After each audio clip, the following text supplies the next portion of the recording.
sporting event of the weekend was the U.S. versus Canada on. It was a crazy hockey game on Saturday night, but other than that, it was a long weekend. I stopped watching the All-Star game probably about a decade ago. Smart move. I can't handle it anymore. The NBA All-Star game could be the worst sporting event in the entire world. What do you think they have to do to fix it? They easy. I could fix it in one note. They have to go do exactly what hockey did. Hockey got rid of their All-Star game and they made it into a 4-country playoff, so it's personal. The NBA has to do the same thing. They have to go like international stars versus U.S. stars. They almost have to do it, like the Ryder Cup does in golf, like hockey did. You have to make it like, the international versus U.S. or just a couple different countries. Make it into a game where people give a crap. And do you think? Because I always used to think you can't pay them money because a lot of the All Stars they got enough money where these guys make $50 million a year. Then I thought, can't pay them anything. What about the idea that's always floated around that like the winner gets home court advantage type of thing? They tried that in baseball, and the All Star game. The winner of the All Star game got the league that won the All Star game got home field in the World Series, and it really didn't play out well because the team with the best record kind of got screwed. So. They got to do what they do now in hockey and golf. It's really simple. You got great international stars like Wemby and Jokic and things like that. And you could easily put together like a team of absolute superstars from around the world versus a team of superstars in the U.S. And you make it, and those guys will kill each other to win that game because it's personal. All right, we're opened up here. I'm going to ask you about Marcus in just a second. Before we get there, I want to ask you in your prime versus a prime Wemby. Who wins? Wemby 15-0.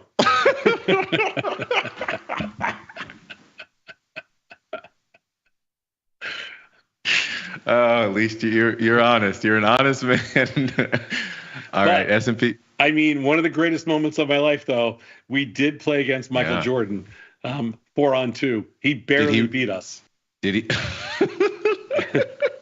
You slipped in the 4-on-2. And led with his partner was another kid from played on North Carolina, so he didn't have like a stiff, against fair enough. Four you did have 4 though.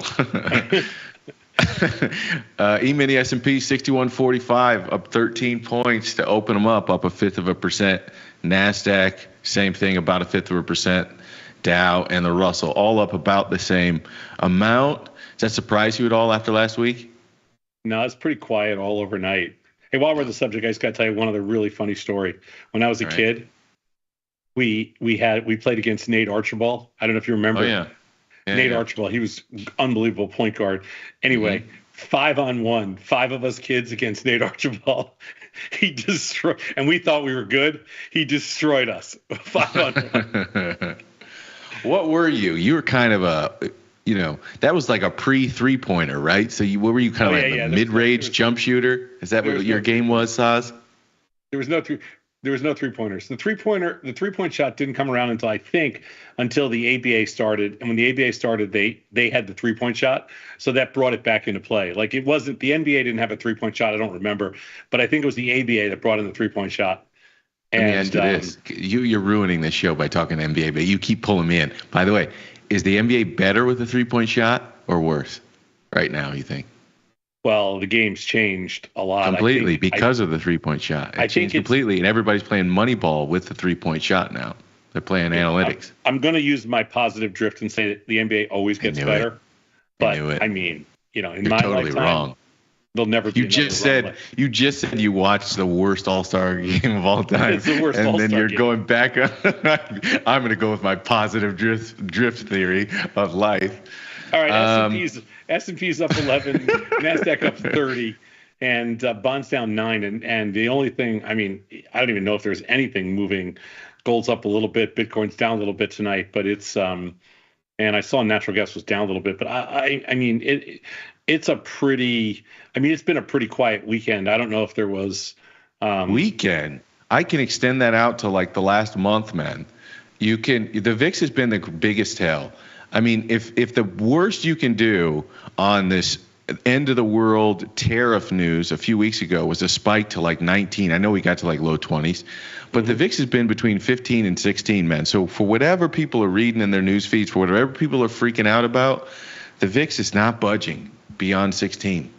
Tom, what does that mean? Which is interesting, and I'll tell you I think the reason is, and of course there's a lot of, you can make all the geopolitical arguments you want to, but this traditionally is the second half of the week that's coming up right now. This is only a 4-day week, and Thursday and Friday of this week tend to be the weakest expiration cycle of the entire year.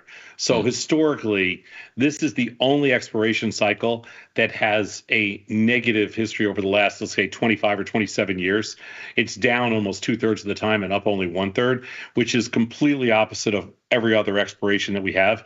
So this has traditionally been the weakest. February, option X, which doesn't mean that much anymore. I think the beginning of this week could be strong and the end of the week will be weak. That's just what I'm thinking.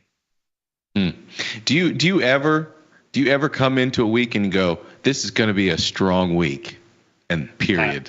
I do, and I'm usually 100. I would say that when I have a very strong opinion like that, I'm pretty much wrong 100% of the time.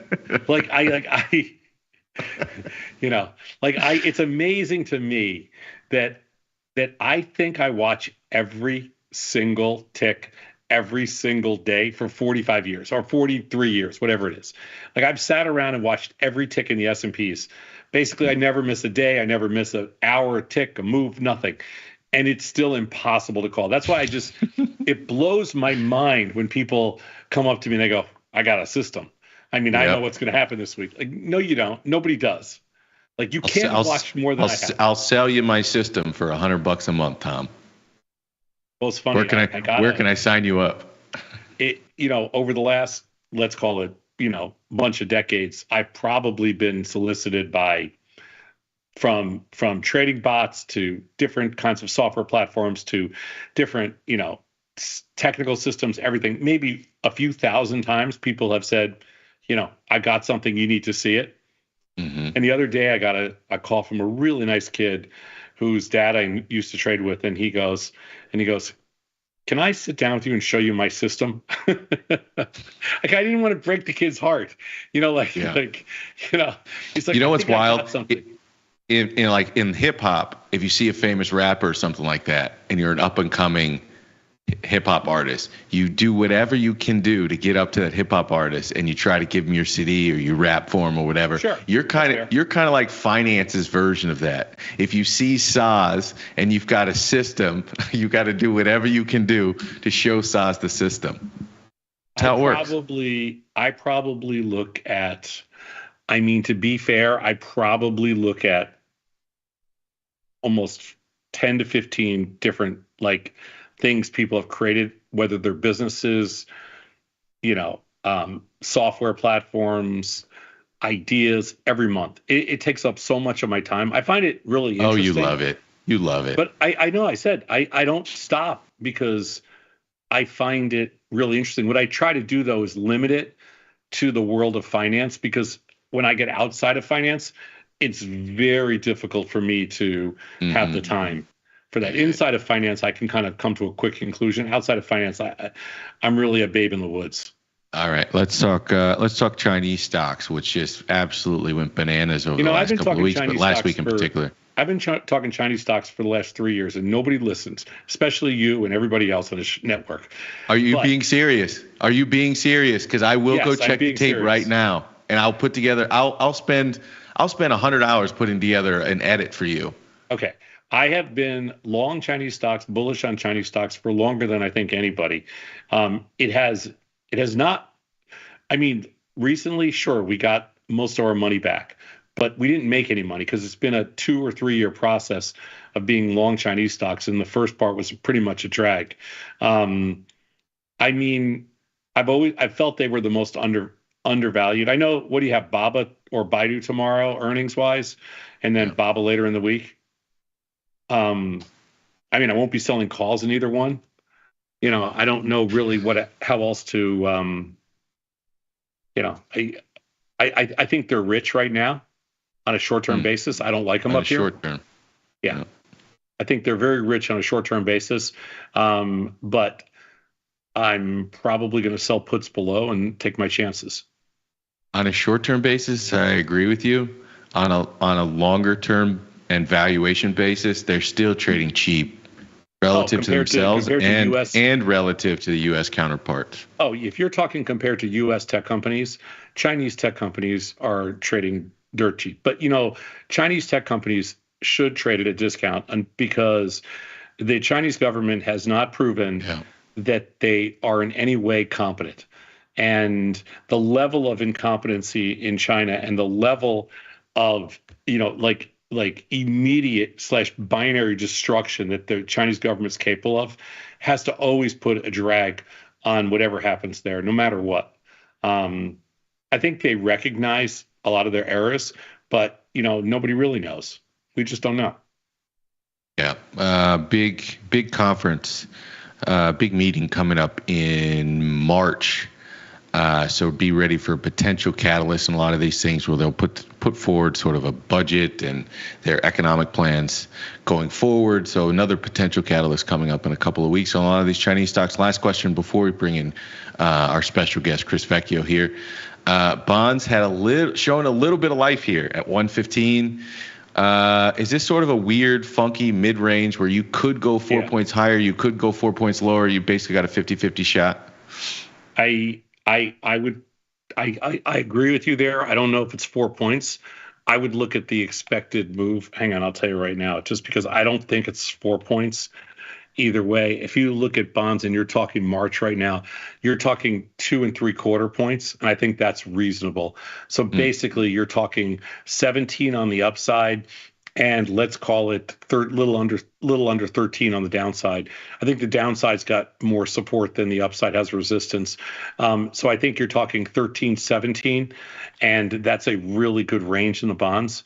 Hey, getting back to China for 1 second, I think there mm-hmm. is something that that I don't think the deep seek thing is a is important, other than I think it uncovered something that I don't think we can ignore, which is China has tech capabilities that we don't have. They have disruptive tech capabilities, and they have speed, and they have Mm, plenty of capital. So they have capital, speed, and they're very disruptive. And I think that that's the takeaway from the DeepSeek thing. I don't necessarily think it's the competition from DeepSeek initially, but I do think it exposed what they're capable of, and I think it's the tip of the iceberg. And I'm mm. not saying that there's any easy way to play it either, because I don't think it is. I don't think it's Baba or Baidu or something like that. It'll be things we don't really know. But China has been underexposed for a long, long time, and if they decide to open the floodgates, they're going to be an interesting challenge for the U.S. Yeah. The takeaway from me, I totally agree with yours. A takeaway from me was that there seemed to have been everyone was putting their chips in one pathway forward, which is the only way to scale is just throw more money at this problem. And the numbers you were getting were just insane, 100 billion, couple hundred Yeah, billion sure. dollars here. Great. And I think the DeepSeek put back on the table that you don't have to get there just through raw resources, money, and just scaling. You can get there through efficiency and optimization as well. No. And Yeah. and because of that, one of the losers on the other side of DeepSeek was not just NVIDIA, but it was some of the second order effects like energy demands. A lot of the nuclear themes have cooled off since then. So there were a couple of, I think, downstream impact from the idea that the future world and competition could, maybe it's not just buy as many of these things as you can, but it's also optimize. And that pathway opened, which discounted a lot of these other names. DeepSeek just just opened the game up for everybody. That's what Yeah. it did. Yeah. It's just, it was eye opening because it, in a sense, to to small startups, to disruptors, it leveled the playing field, and that was what's so exciting about it. Like for us, it's just like, we're like, awesome. We don't have to use, one of these ridiculously expensive, engines and, there's so much more, potentially there's so much more stuff we could do down the line. And so I think that's the way we think about it. All right, let's keep the show moving. Let's get Pete Molmet in here. Pete, welcome to First Call. Gentlemen, great to see you. How are you? Hello, Pete. See you. Good weekend, everyone. Yeah, it was actually really quiet for me because it was cold. It was cold. It's really freaking cold here. It's supposed to be cold all week. Victor, you're living the dream, my friend. I was I was line dancing in the middle of the city square. That's what I was doing. I'm going to stop you right there. I couldn't even breathe when I was. You don't see the line dancing? I couldn't breathe, Pete. It's so damn hot. I had to basically spray myself with Avion water just to stay alive. Okay, you can't even breathe. You get used to that in a couple of, maybe a couple of days, couple of weeks, depending on who you are, maybe a couple months. You'd be all right. Oof. There you go. Start off to a quiet week, guys, huh? Today, and actually during the day too. Sunday night was really quiet. Dollar had a decent sell-off last week, and we got well above 105 in euro, which was not well above, but we made a good push above there, and the yen is actually the one that's really it's interesting, detaching itself from the dollar story. The yen's having probably the strongest run out of any of the currencies on a percentage basis. Some of the commodity ones, Aussie, Canada, Kiwi, same thing. You would have thought they'd be doing a little bit better, tied to, saw Chinese stocks, Chinese equities, even the Chinese currency had a pretty decent week last week, rallying a little bit against the dollar after putting in almost multi-year highs the week before with all the tariff talk. Aussie and Canada, they bounced off their lows, but remember those were two 10-year, 12-year lows. So they're still not quite getting the same kind of bounce. I think it's coming. I think it was just you got a little taste last week, Pete. Yeah. But for people that are short the dollar, last week was a good one. I know because I have every single one I'm short. I mean, every single currency I'm long, but it was finally a good week. I think it's going to be choppy, but I think they're going to stair step higher. Well, and Tom, this is the first, even Friday where Euro gave back a little ground, so did Austin Canada. They still held on to the bulk of the gains for the day and certainly the bulk of the gains for the week. We haven't seen tape action like that where being long has felt comfortable for more than an hour or two over the last 3-4 months post-election. So it's nice to see that. Interesting moves in gold. We had all-time highs on Friday before we sold off, and it was almost a $65 sell-off in gold, 2960 to sub 2900 before we bounced a little. But it's interesting to see there that the short-term backwardation built into the market right now has this idea about some sort of squeeze taking place in physical gold markets from possible tariffs. I think a lot of that was unwound on Friday. There was anywhere from $35 to $50 of spot versus futures premium that they kind of sucked the life out of Friday. So it'll be interesting to see if this is gold's kind of turn around a little bit, or it's just another dip to buy. It's interesting because it's really disconnected. We've looked at GDX, DGXJ. They've had some decent runs, but nowhere to the extent the physical market has, which is the way we usually see it. We see gold lead, then the miners, the stocks, the barracks all catch up, and they've really had a hard time, or they certainly haven't had the outperformance we've seen in the physical markets. Can I ask you, what do you think? What would you think a resolution in Ukraine? What do you think something like that would mean for gold markets? Do you think there's a lot of geopolitical risk premium built in there, and a resolution would mean just the worst possible thing for gold? Or do you see it as sort of loosely related or sort of not so fast, my friend? Do you have a point of view there? I know it's never that straightforward. It's never that simple, but I'm curious. It's a good question because we've always talked about when these, whether the war or the tariff talk or some other stuff, we haven't seen gold traditionally act as that flight to quality. When U.S. equities get hammered, gold gets a big bid. It hasn't been that, but think about we were up 24% last year in gold. We're starting the year out 11.5% up this year. We've built some solid legs under this market for whatever reasons, and maybe that's part of it, Victor. I don't know. I don't see.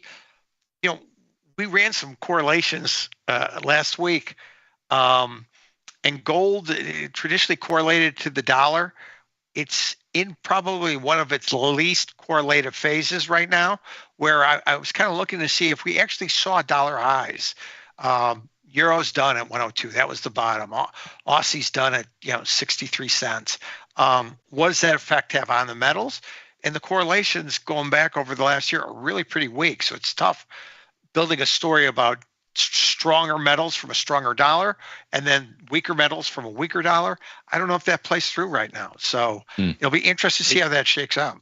You know what I don't like about that question, Vic? I was actually going to reframe it to you and ask you, do you think it's even helpful thinking about price movement in those types of terms?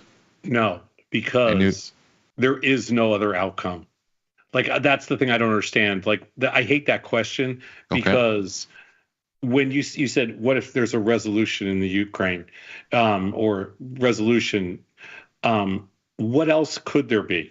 Like, it's just inevitable. It's not like this war is not going to go on forever and it's not going to be a worse war. I mean, it's just there's going to be a resolution. It's on the table now and they're going to figure something out. So it's going to happen. And gold markets are not stupid. They've already priced that in. We're basically just off record highs because that's where gold doesn't, it's not like gold doesn't know what's going on. What else could it be? What's better for markets, continuing conflict or resolution? What's better for markets? Well, I don't think that war impacts our markets very much. I think it did emotionally at first, but I mean, I don't see how it impacts our markets. What do you get? Maybe you get a little bit more oil on the market, Victor. But that seems to be coming in a lot of different ways. We're seeing crude having a hard time. It's holding on to $70, but it's not. It seems almost inevitable that we're going to. We're going to plumb that sub $70 level. Things like copper have had a huge run to the upside, and they sucked out almost 30 cents from the highs just Friday alone. So it was not just gold that got sold. Copper, which you would think, you look at BABA, you look at FXI and the Chinese stocks, that correlation to copper certainly didn't hold up Thursday, Friday. So we saw a lot of that rally baked out really quickly. So it'll be interesting to see if that continues to roll over. Maybe it is a little bit of normalization of the geopolitical thing, but I don't think you can tie that outcome in.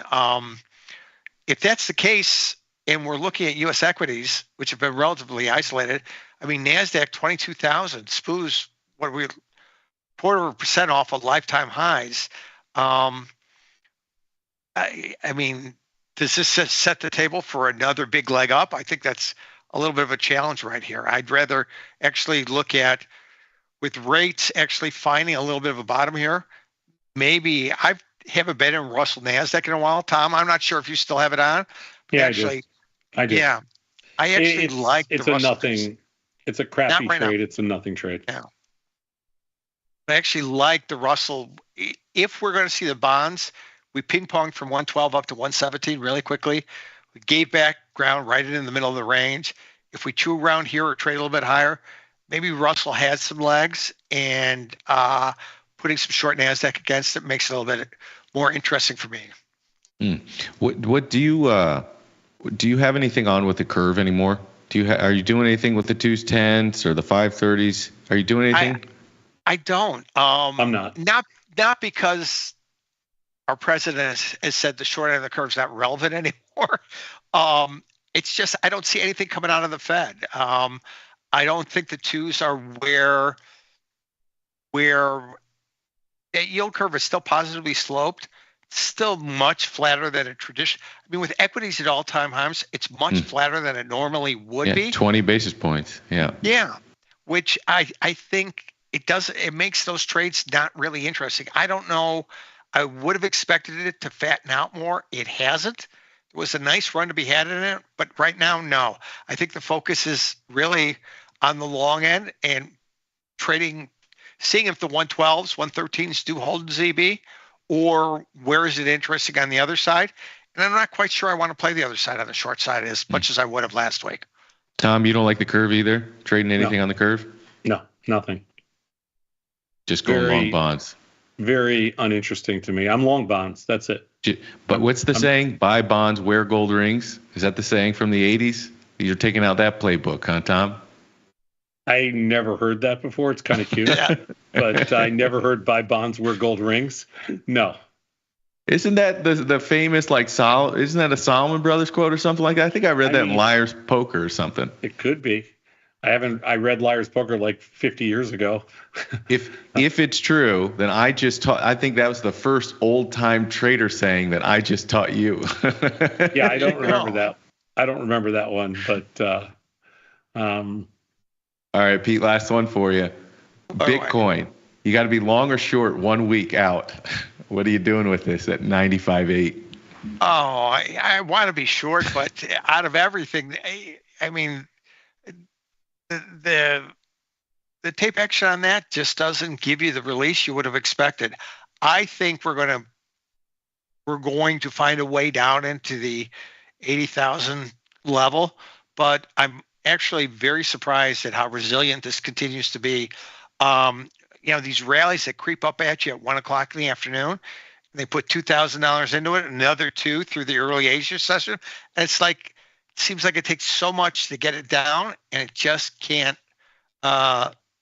It's the spring you push on that the minute the hands come off, it's right back in your face.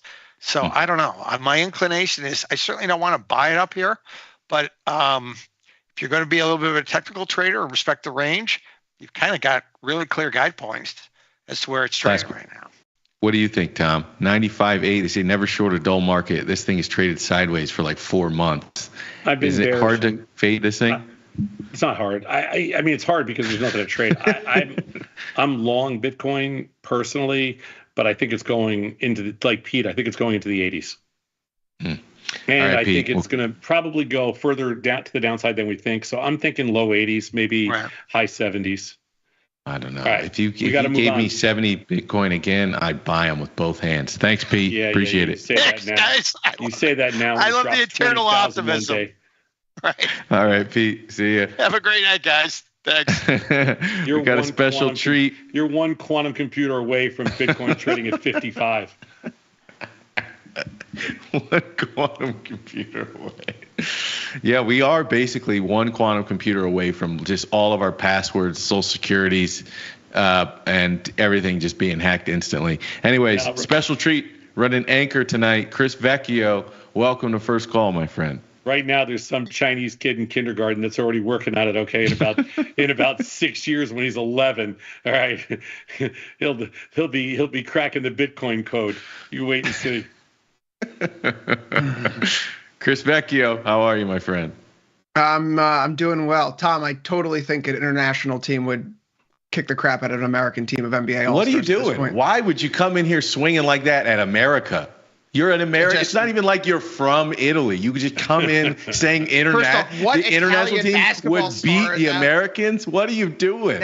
Victor, this is you know what? If we're going to get to the place where we want to be with Team USA basketball, we need to acknowledge the fact that right now, Team USA wouldn't stand up to an international squad. Luka, Giannis, a healthy Joel Embiid, Joker, Wemby, Pascal Siakam, OG Anunoby. I mean, come on. That's a tough team.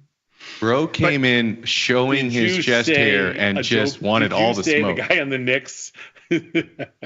Yeah, Tom, when they build out a team, like, for example, when they were putting together the Team USA team, did they bring on the Celtics big stars, or did they bring on one of their role players? They brought on one of the role players because you got to fill the role of, like, that beastly wing defender. And that's what OG does best. All I can tell you is on your little matchup there, the U.S. would still be favored by a lot. And by the way, that'd be the most boring team to watch in the world. There's a reason why nobody's watching the NBA anymore. And it's because there's not enough American players. And I can tell by the way what you just said, your favorite movie is Hoosiers. Your favorite basketball movie is Hoosiers, isn't it? Gene Hackman giving himself a haircut. This is the type of movie you want. Fundamental basketball. I'm a Space Jam 2 kind of guy, Victor. Bullshit. What do you think about Risk going into the week, Chris? I always like Risk, Victor. It's my middle name. The stocks here have recovered nicely. I mean, we're not back to all-time highs in the S&P, but we've weathered a lot of storms, and I still lean long deltas in equities, broadly speaking. And the phase 2 AI stocks that we've been talking about since that Monday, DeepSeek Monday, January 27th, they've continued to outperform the broader market. So I don't think the AI story is dead whatsoever. And I think we're actually going to get an important update on that in the next 24 hours, apparently. You guys were talking about whether or not DeepSeek shows that this can be done a different way and perhaps at a different scale. Grok AI 3 is coming out tomorrow with the Super Colossus, or this Colossus computing cluster. It has 200,000 NVIDIA GPUs in it. It's the world's largest supercluster right now. And so if you get a performance where it scales up the way that these other AIs have, and it can be done in a cost-effective manner, it actually goes to show that the additional compute is worthwhile. And the more you scale, the smarter these things get. So I think actually this AI narrative, if it's not an earnings result this week, we actually have a pretty important milestone coming up tomorrow when Grok 3 is released. I don't disagree with you. I'm shaking my head not because I disagree with your brilliant analysis. It's just like we talk about this stuff like it's so great and grand and all these GPUs and it's so smart. And then you ask it a very simple question and it F's up everything. You know, this stuff is right like half the time, if that, and only on very simple stuff. You ask it for anything over difficulty level of 2, and it's got at least 3 mistakes in it. And it's just like, I listen to all these people talk about how great this stuff is, and I use it for something so damn simple, Tom, and it doesn't work. It still doesn't work. It is the most challenging. It's the most challenging thing about AI that everybody seems to just quickly gloss over is how wrong it is. Doesn't work. Yeah, that's why in finance. That's why in finance we can't really use it because we can't trust the answers, and we're regulated, so we can't give wrong answers. So that's why, like our compliance and legal people, that's why you don't see it really making a lot of headway in the world of finance with regulated firms, because it's just wrong too much and you can trick it. Now the question becomes, it is early stages too, so we're a long way away from it's going to learn how to fix itself. It's like you ever watch somebody or follow somebody you thought was really brilliant, and then that person, like Jon Stewart did this a long time ago. Then he did something on finance, and it was like so wrong. It was so off, and then it makes you question everything else that you've been listening. He did the whole kind of payment thing, SEC thing, the whole payment thing. It just and I really like Jon Stewart. He just pissed me off with the whole. It was so wrong. Yeah, he didn't. Then I questioned everything else. I'm like, okay, well then I've been listening to you about stuff I don't know about. So how close were you on that? And so if you ask AI anything on stuff you don't know, it sounds authoritative. It sounds like, well, I don't know this stuff, so it must be true. If you ask it anything about an area where you have subject matter expertise, where you have domain level knowledge, and you're like, this is all wrong. And then you go, well, why should I believe any of the other stuff that it's been telling me about all the shit I don't know anything about? This is my problem with it. I don't know why I went on a rant on AI today. I'm sorry. I think you might be using it wrong. I found it to be very helpful. I fed it a great deal of my writing. I fed it a great deal of my writing of different formulas and various spreadsheets that I want to use. And I just call it up and I say, like, please crunch this with XYZ template. And it gives me the output right away, as opposed to me having to manually slog through it. And as someone who is, garbage with Python, I'm trying. Like, it helps cut a lot of corners. So I've found a great deal of utility out of it. It also sounds like me when it spits out output. I'm like, what do you think about this, Chris? And it's like, well, this is what you would say. It's like, that is sound pretty authoritative and smart. I would write that. What do you think about oil here, Chris? I don't think about oil at all here because the volatility. Just look, it's in the middle of a 52-week range effectively. And in an ideal world, you'd have an IVR that's like 40, 50, 60, and you could just slap on the short iron condor and, go for a walk for 21 days. But that's not really the world we're in here. I'm more of a directional momentum guy as well, so there's not really much to work with. I'm more interested in natural gas right now. Yes, there may be, potential resolution to Russia-Ukraine around the corner, but that doesn't really speak to what's happening in Europe with respect to their inventories right now, which are very low, and the fact that they're actually going to be pushing back their thresholds for how high the inventories need to get before November, simply because the costs are too expensive right now. And if they can find ways to source other natural gas, say cheaper alternatives in the U.S., that should boost our export supply here. I know that's a very fundamental argument, but our inventories are likewise very low, and there's more cold weather coming. So I've been leaning long deltas in natural gas basically all year long, and I much prefer to play in that into the pool of the energy products right now. We're going long. I'm going to ask you guys a fun question to end the show. Do you think Elon? Who do you want to win the AI race, Elon or Sam Altman? I don't want to spoil my cherry bomb because I already wrote Is that what it's about? No, it's about I had to write it about Elon because I just felt compelled. It's not about him versus Sam Altman. I actually root for neither of those two guys. I'm rooting for that Chinese kindergartner because I think that's the only kid that really cares about me. You're this, Victor. I'm rooting for the international all-stars. He's rooting for the Chinese AI. What the hell is this? No, I'm rooting for the Chinese kindergartner that's going to create the AI that I need. Right. No. Well, first of all, you can't root for Elon on anything. It's impossible. He's not likable. And I don't think Sam Altman is any more likable. And the two of those, the last thing that anybody in the world wants to look at is two people with a few $100 billion flinging mud at each other. I mean, that's like one of the most disgusting things I've ever, I couldn't care less. So from my perspective, I mean, I when I say this, I really mean it. I could not care less about those two guys and their platforms. Fair enough. I was just asking because Elon made that offer to buy OpenAI, which I thought was hilarious. Yeah, that was send them through due diligence. That was just to force them to have force them to go in front of the board, force them to have that conversation they didn't want to have, force them to go public with numbers and things like that. I mean, and force them to probably really to pay up. Yeah, it's kind of funny. All right, just I guess closing thoughts on how you're positioning going into the week. Chris, we'll start with you, and Tom, you end the show for all the traders out there. Go ahead, Chris. Staying long deltas in ZB, GC, natural gas, SI, silver. Rolling things where applicable. Markets are in breakout territory. We'll see if the Ukraine war leads to a pullback. But Victor, to just circle back to that point, if there's anything that AI can do, it can analyze a set of data quickly. So if we look at market returns during war time versus peacetime in the United States, the S&P 500 does do better in peacetime eras.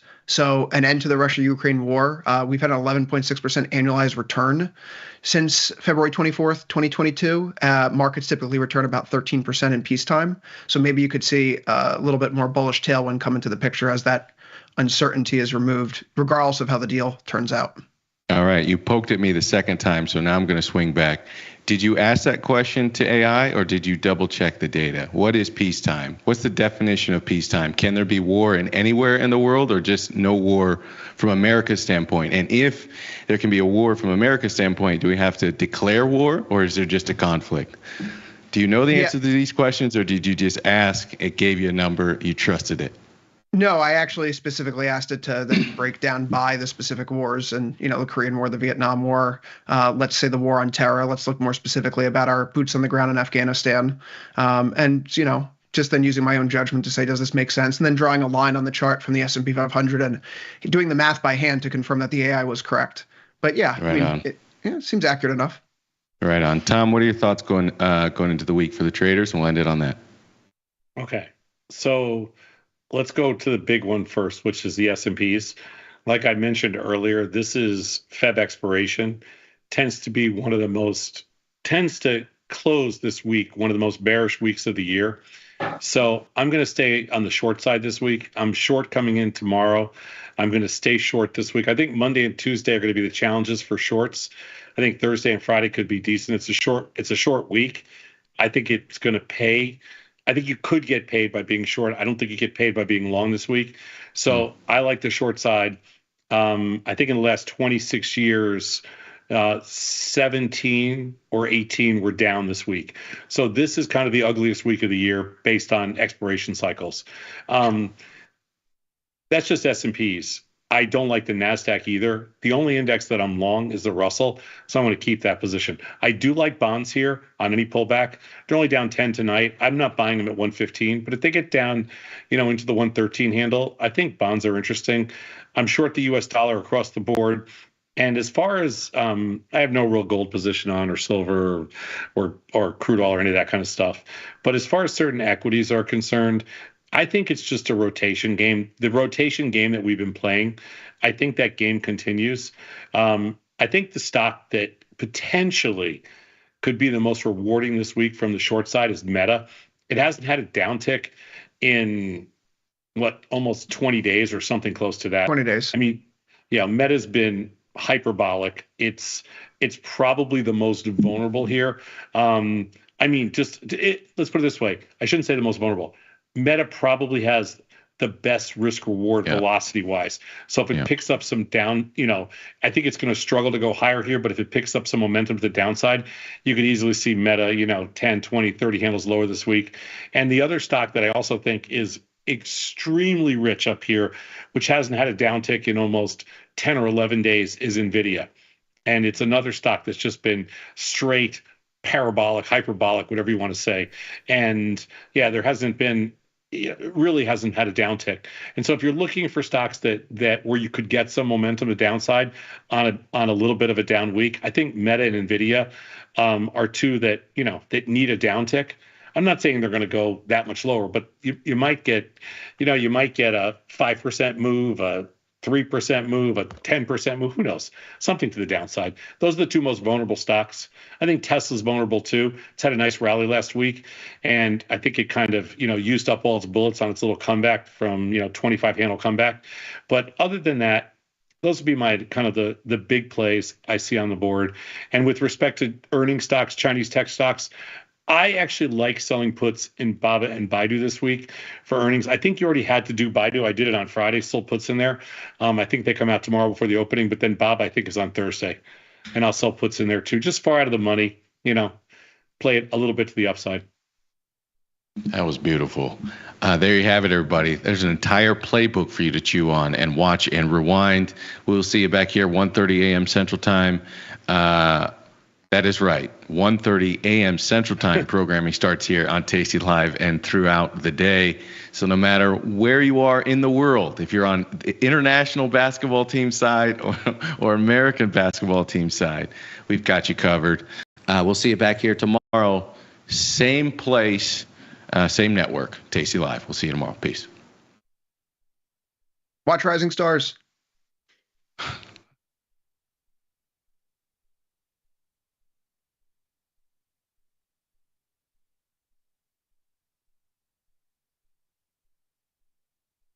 So you started trading when you were 11? I did a lot of lawn cutting, $10 to $15 a lawn. Or I could go out and sell a covered call and maybe make 80 or 100. That's impressive. Have about an 87% success rate over about 30